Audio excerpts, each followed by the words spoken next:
Welcome to a new episode of the Straight Wrestling Voices of the Indies podcast. I'm your host, Morbo, and with me, as always, everyone's favorite US independent wrestling fan, Sebastian. Thank you as always for the introduction, Morbo, and welcome everyone to this week's episode of Straight Wrestling Voices of the Indies.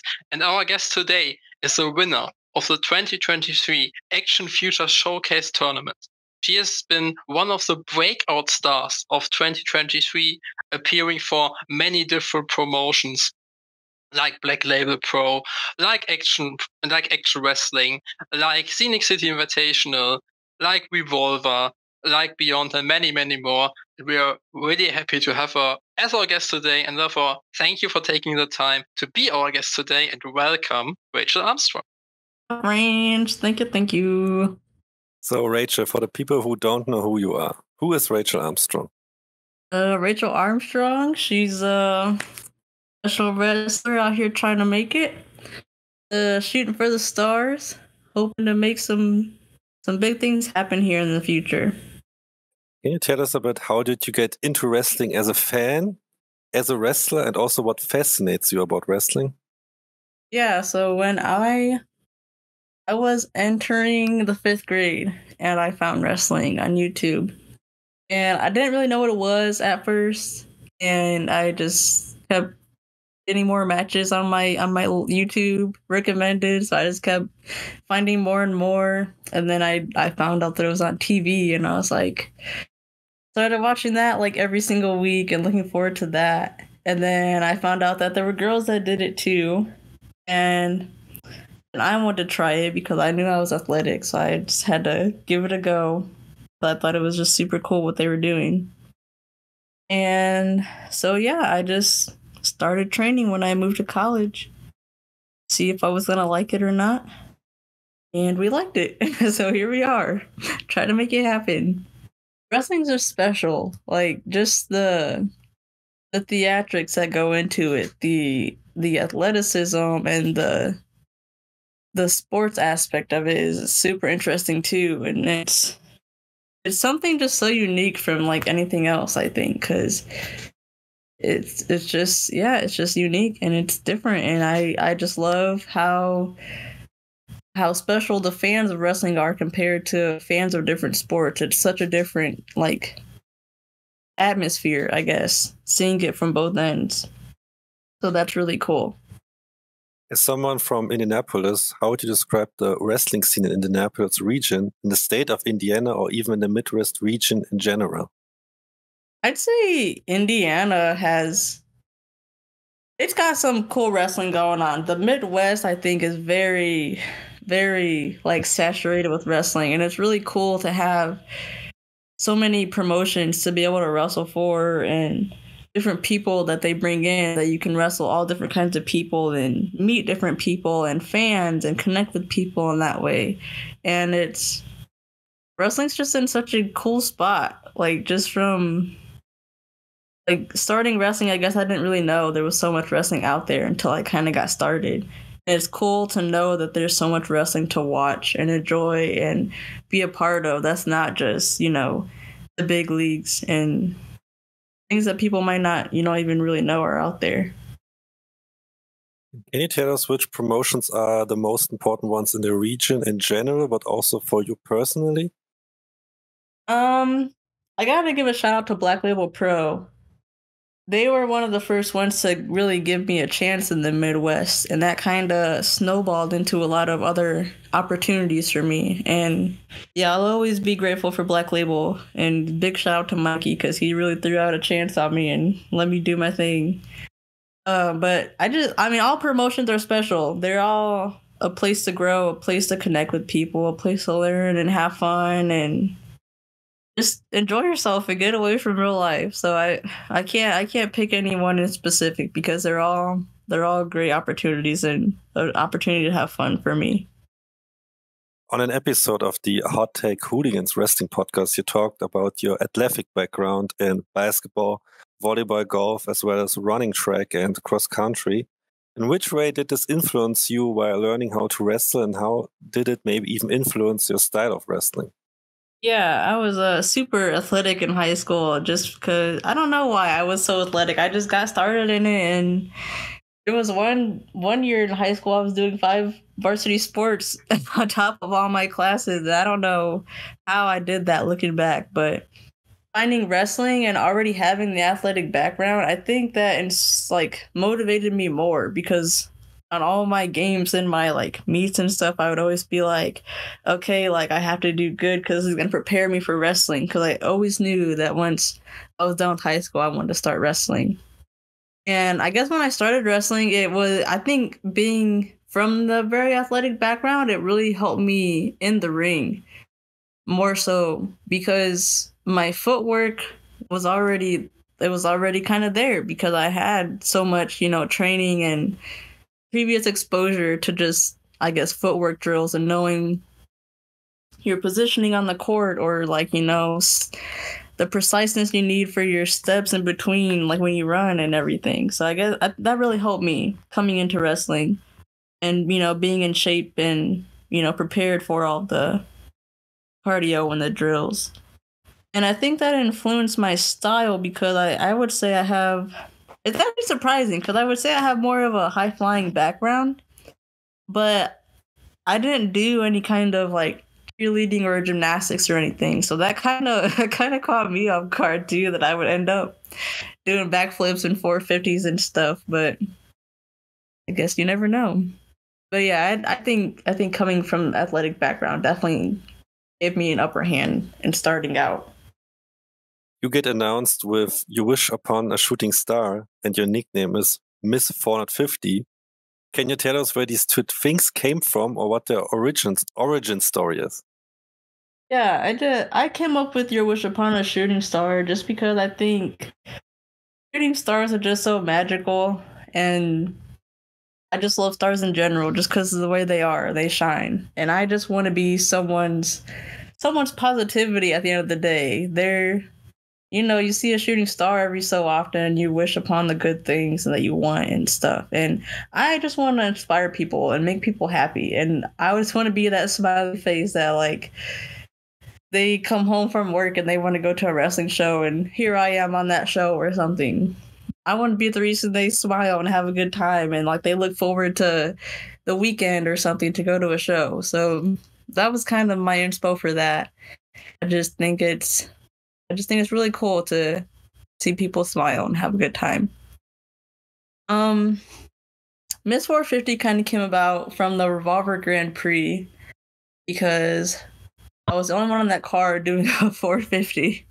And I guess that's just to become my trademark move is my 450. So I guess I'm just that girl that does the 450.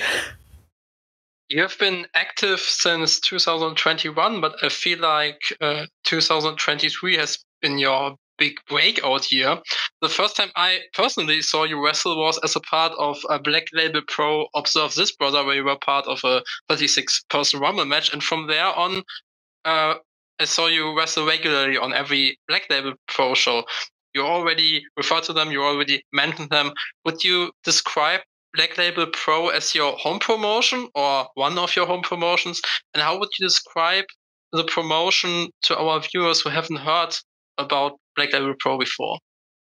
Yeah, I would say Black Label is definitely one of my home promotions. They were one of the first ones to give me a chance to show what I could really do. And I think I impressed enough to become a mainstay there. And I think that's really cool. And I'm so grateful for that.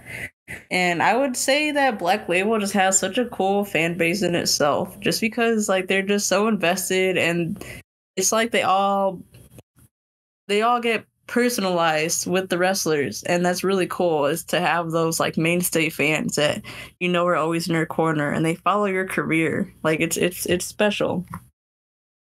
And I would say if you're not part of Black Label, I would get a part of it because I just think that's something special.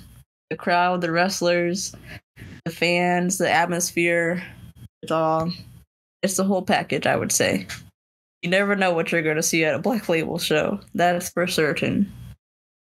Would you say that it almost feels like kind of a wrestling family? Definitely. Most definitely. Mikey, he took me in as one of his own.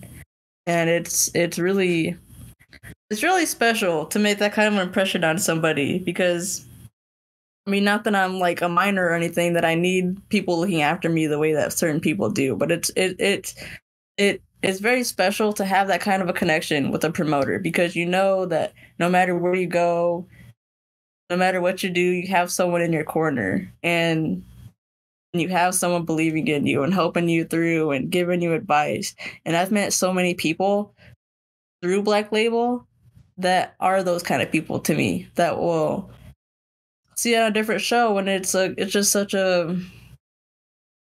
a cool feeling to constantly go to shows and you see people you know, and it's always just like a cool reunion, and they're people that you know are your closest friends kind of now, and they help you through and you have fun together because you're all doing what you love together.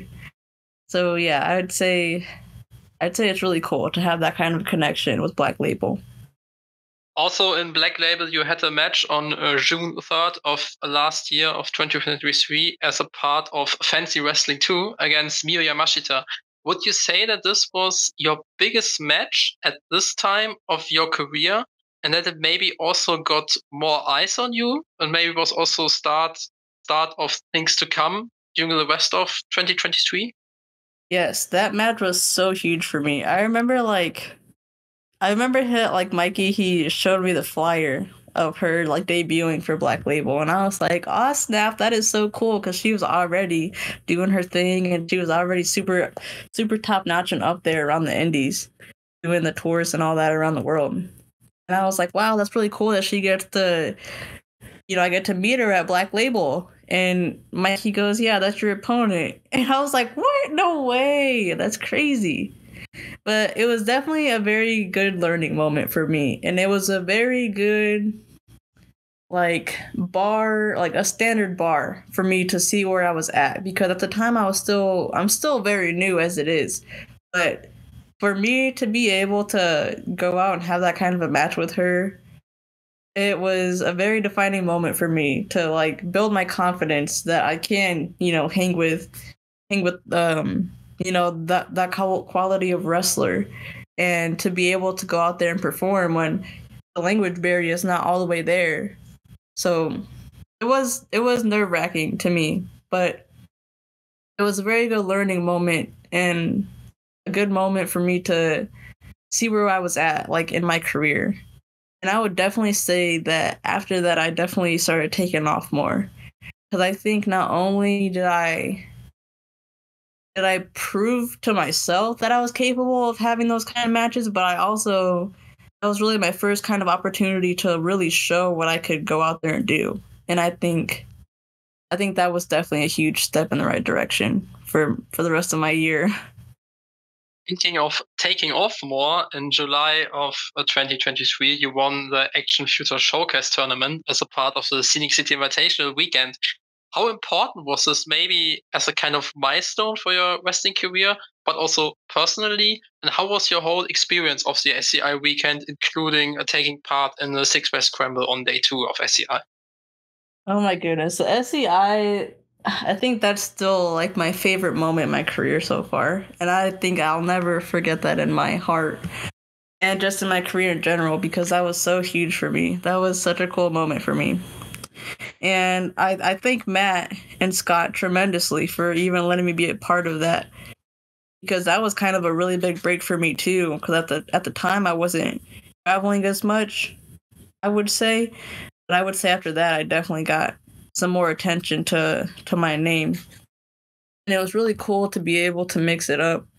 But not only to wrestle just once, just to show what I could do. Because I had such a cool match with Jay Malachi and Cody Manhorn. But then I got to go on to do it again and win the whole thing. And it was really special to me to be, I don't know, just to, because I had never really been to Tennessee before, or the TWE building. And for them to just really attach to me, I guess, was just heartwarming, because it's nerve-wracking to go somewhere you're not familiar with or you don't know, and you don't know how the fans are going to take to you. But those fans are special, and they made that moment so much more special. And I would say that the SCI tournament was very, very meaningful, I would say, because that also gave me a huge confidence boost that, like, with people from all over the United States, I was able to hang with those people. And it's just another one of those defining moments, just to see where you are and what you're capable of. And it's really cool to just have one of those moments to be able to take away. Would you say that winning the Action Future Showcase opened new doors for you? Oh, most definitely. That's how I got into the WXW tournament in March. That's just unbelievable. That's how London opened up for me as well. Like, it's crazy because you never know who's watching, and your trainers and everybody always say to treat every match as someone important is watching, and no matter how many people are in the crowd or whatever. But like, it's just so cool. Like, it's just so cool that wrestling is the way it is. Because you really don't know who's watching. You don't know, what's going to happen from each match. But the SCI tournament and the Action Futures, that opened so many doors for me. It allowed me to meet so many cool people that were able to help me and give me tips on things and help me branch out as a wrestler, give me tips as a wrestler. Yeah, Action definitely helped me with a lot of things. I would say even with the Revolver, that was a huge highlight for the Grand Prix tournament. And I think even the Action Futures got me, a spot on the Grand Prix, You already talked about the Revolver Women's Grand Prix where you had a match against Billie Starkz. What are your thoughts on this match, on this show? And how would you describe your experience working for Wrestling Revolver in general? Yeah, Billie is she is definitely one of my main mentors and closest friends in wrestling, I would say. She really helped me get a start out there too. And she really kind of just took me under her wing in wrestling and helping me figure things out and throwing in words for me and stuff because she knows what I'm capable of. And it's really cool to have someone like that, like early on. And it was really also just a cool moment to be able to face her as well, because she's so successful in her career and she's been around quite a few years. And yeah, I was very proud of that match. And I'm glad I got to do that with her. And huge congratulations for her to winning that whole Grand Prix tournament. That whole show was so groundbreaking to me, I think. Just to be able to compete with and just be in the same thought topic of some of the best women out there in the wrestling business. It's just so special. And I'm so incredibly grateful that I was able to be a part of that. And that my name was brought up to be a part of that. That is so insane to me, and I'm so grateful for that. I would also say Revolver is one of those, it's really cool to be in a Revolver locker room, and it's one of those shows that, for me coming in, I know I'm not going to be the best wrestler there, and I'm probably one of the newest wrestlers in that locker room, and I think that's a good thing for me because it gives me so many people to look up to. It gives me so many people to get knowledge from, and it gives me matches that will challenge me so that I can reach that level and get bigger and better. And I'm super grateful for Sammy and Revolver for even giving me opportunities to go out there and do that and trusting me to not dump in the bed because I'm so green, So it really is special to have promoters like that to reach out and trust you to be a part of their show, but also to give you a chance because they see potential in you. And Revolver is one of those shows that it's huge. Revolver is such a cool deal. And it's so fun to be at Revolver shows. They're so unlike anything else. And you really truly never know what you're going to see at a Revolver show. because it seems like every show tops itself. You referred to Billie Starkz and how special she is for you. And the match you had at the Women's Grand Prix wasn't your only match against Billie Starkz. You also wrestled against her at Action Wrestling Wanna Play a Game on October 20th of last year, and even before that in 2022 for the promotion Golf Fight Wrestling.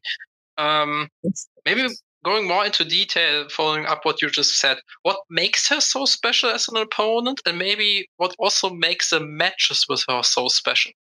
Yeah, she's one of those, she is just the most selfless and like caring person there is out there, inside and out of the ring.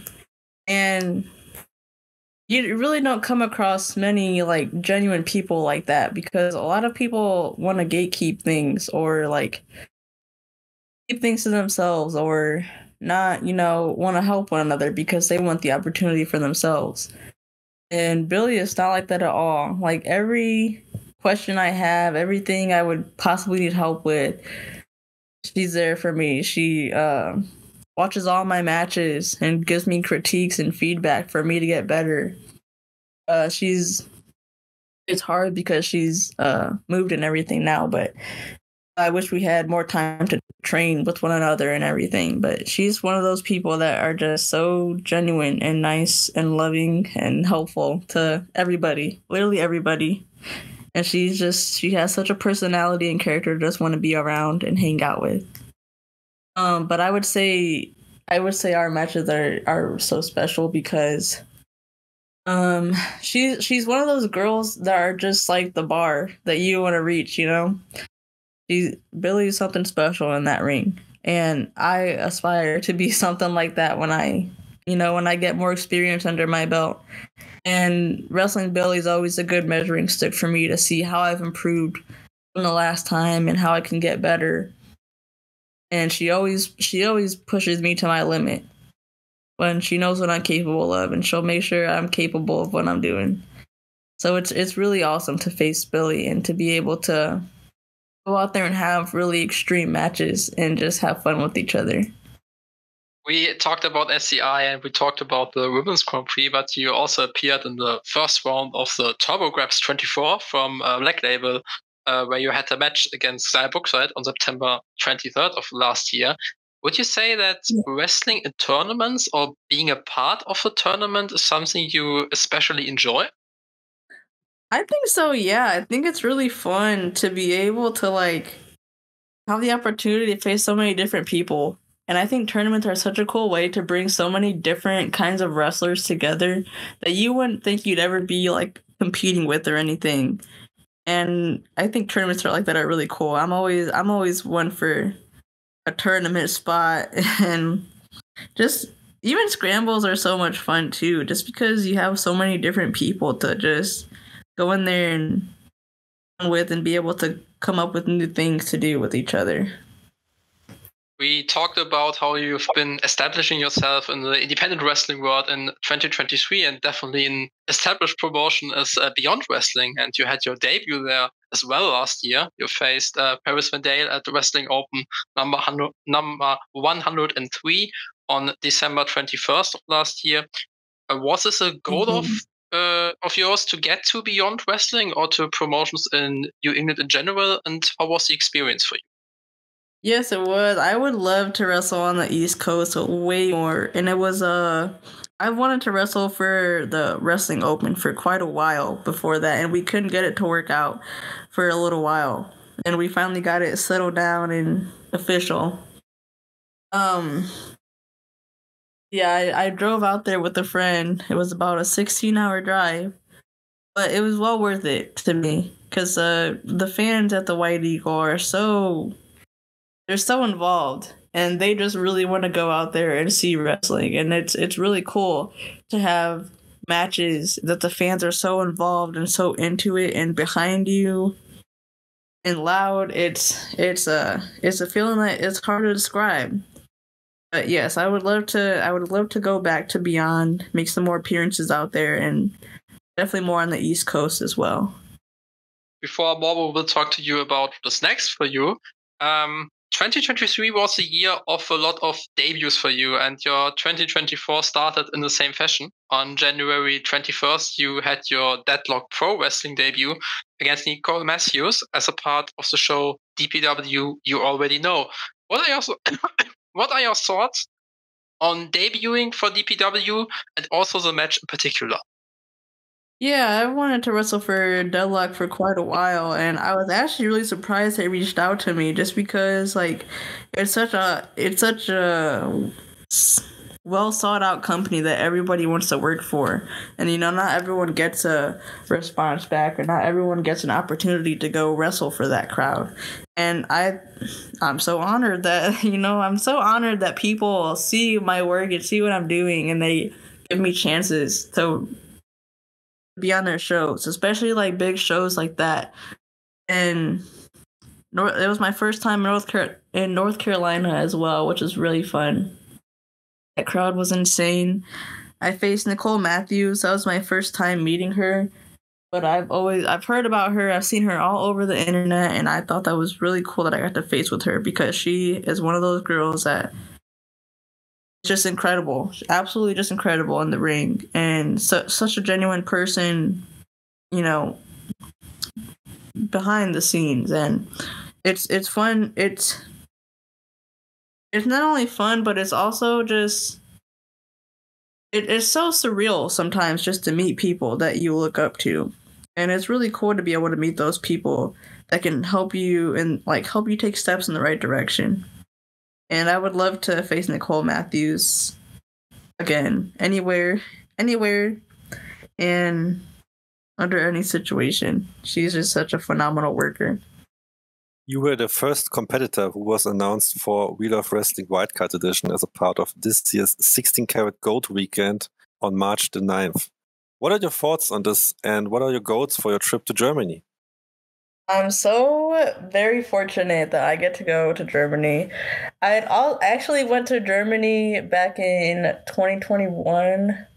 I want to say it was. Maybe it was 2022. I can't remember. But I studied abroad with my college to Germany. And I think Germany's so pretty to me, and I just love everything about Germany. The food, the scenery, everything. And I absolutely am so grateful that I get to go wrestle and just live out my dream and just continue to thrive in wrestling, I guess. But I'm so fortunate I get that kind of opportunity to go back and wrestle this time. I'm so excited to just be a part of that moment because the whole weekend, I'm sure, is going to be absolutely fun and amazing, and it's really cool that I get to be a part of that. We will have multiple wrestlers from North America, so can you tell us how important is such a show for a North American independent wrestler in general, and also for you personally? Yeah, I think it's really cool actually because I don't know what's the scenery of German wrestling typically, but I think it's really cool to have so many Americans coming over to wrestle and share what we can do and just combine our styles and such. Because it's always very eye-opening to have shows in the United States, and there's people flying out from different countries. It's really cool to be in that kind of a situation. And I think it's very exciting, I think. Does representing action wrestling make it extra special for you? Yes, it does, because they help me. They put a lot of confidence in me winning the action futures, and I think that's very cool in itself. And I also think it's very cool that they chose me to come over and represent action, and to be able to represent a company that's given me so many opportunities as it is. It warms my heart. Not only will you debut for WXW in March, but also for the British women's promotion Pro Wrestling Eve on March the 7th. What are your expectations for this show? I'm very excited because I believe that's an all-women show, and there's not very many of them in the United States, really. and it's really cool to be a part of something like that. And I'm very excited to be able to compete with some of the best, girls in the world. Like, it's just wrestling is just one of those things that you never think that you're going to be somewhere until you're there, and it's just I don't even know the word. I'm glad I get to be able to do what I love, and that I get to travel and wrestle and meet so many cool people out there tearing it up too, because I want nothing more for everyone to succeed. And I just would love to succeed and see people succeed all over the world. And I'm so excited for that. Before you will be in Europe, you will have a match this Friday, February 9th, at Action Dead or Alive against Ella Envy. What are your thoughts on this match? I'm very excited. I've heard a lot of cool things about Ella, and I know she's a NWA tag champ, and that's really cool. But this will be a first time match for me. I've never faced her before. Just heard all kinds of cool things, and I'm excited. Especially when I beat her, when I can say that I beat the NWA tag champ. You already wrestled for a lot of different promotions in different regions of the United States. What are the promotions or regions where you want to wrestle in the future? I would love to wrestle all over the world. Any promotion, any area, you name it. There's no place specific. I just want to be able to share my happiness and my positivity with people, and to inspire people all over the world. To be able to show people what I can do, and connect with different people, and meet different wrestlers, and just, it's endless, the opportunities and the experiences you can have. And I'm just so excited to go out there and make so many memories with people. Okay. That's it, Rachel. We are at the end of the interview. And as always, the stage is yours. You can plug and promote anything you want. Okay, coolios. Well, if you guys want to give me a follow, I'm on Instagram as Armstrong__Rach. I'm sorry, it's Rachel__Armstrong. I'm on Twitter as Armstrong18Rach, and Facebook as Rachel Armstrong. I use all my socials, so feel free. But I really want to thank you guys for giving me this opportunity. I've had a good time. Thank you very much for coming on the show. For us, you are the shooting star of the last year, and of course for this year as well. And thank you. And we are really looking forward to see you live in 4.5 weeks, actually. So excited! It's coming so fast. Thank you from me as well. Of course, to you, Mobo, as always, and to you, Florian, as always, but especially to you, Rachel, for taking the time to be our guest today. You are one of the people we wanted to have on our podcast from day one, so we are really happy that we were able to make this happen, especially with you being a part of the 16 Karat Gold weekend in March. And I also want to thank everyone who listens to our podcast, and I hope you will listen to us in the future again. Goodbye.